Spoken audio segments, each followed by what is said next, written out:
৩১০ বছর আগে ডুবে যাওয়া জাহাজে পাওয়া গেছে স্বর্ণ আর রৌপ্য মুদ্রার বিপুল ভাণ্ডার। বলা হচ্ছে যা উদ্ধার করা হয়েছে তা মূলত অনেক বড় একটি ভাণ্ডারের অংশ। শুক্রবার এক প্রতিবেদনে এই তথ্য জানিয়েছে পাকিস্তানি সংবাদ মাধ্যম জিও নিউজ উর্দু।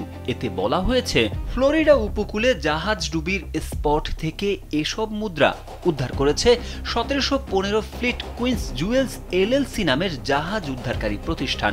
তারা জানিয়েছে এই ধনভাণ্ডার মূলত অনেক বড় একটি ভাণ্ডারের অংশ।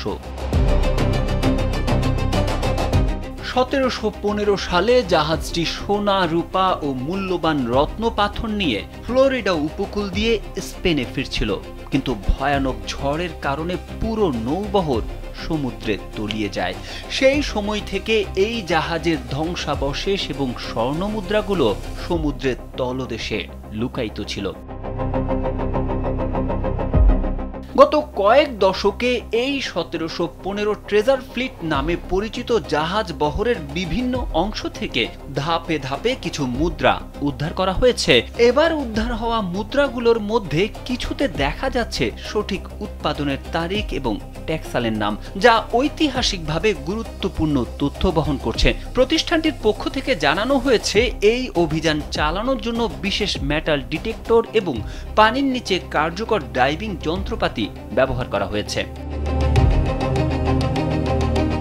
প্রতিষ্ঠানটির অপারেশন ডিরেক্টর স্যাল গুডসো এক বিবৃতিতে জানান, কেবল ধনসম্পদ নয়, এই আবিষ্কারের সঙ্গে ইতিহাসে জড়িত প্রতিটি মুদ্রা ইতিহাসের অংশ।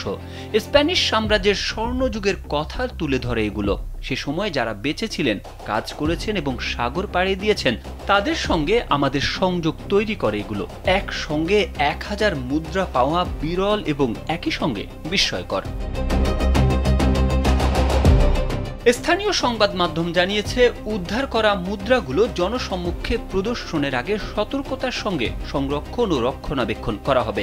স্থানীয় জাদুঘরগুলোতে বাছাই করা কিছু মুদ্রা প্রদর্শনের পরিকল্পনা চলছে, যাতে ফ্লোরিডাবাসী এবং পর্যটকরা সরাসরি দেখতে পারেন ফ্লোরিডার সামুদ্রিক অতীতের এই ধনভাণ্ডার। তারেক আহমেদ, কালবেলা।